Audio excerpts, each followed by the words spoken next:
फाड़ देवे लड़ीस ना भगे।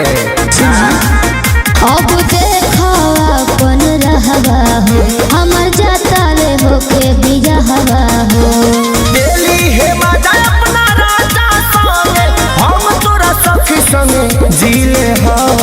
का कहला तो तोरा गइला के काम में सुनु सनम दूगो बियर मंगा के पीले हो। तोरा गइला के काम में सुनु सनम दूगो बियर मंगा के पीले हो।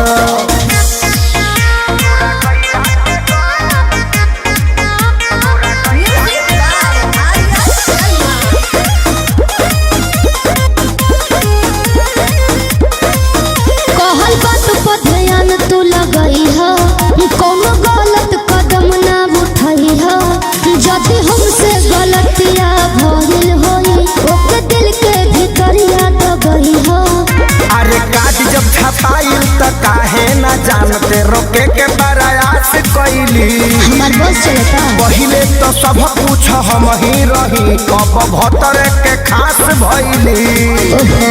हो सब दर्द ना दिलवा में हमके देना ही मिलले तो इले हो।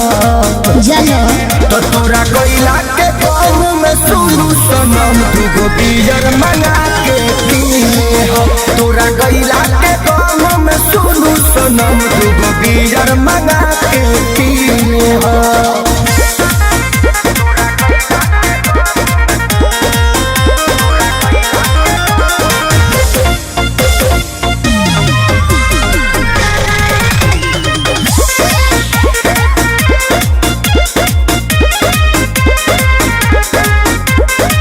सुनो सुनो ना बात ये यारवा अब छूटा त मोर नहीं हरवा।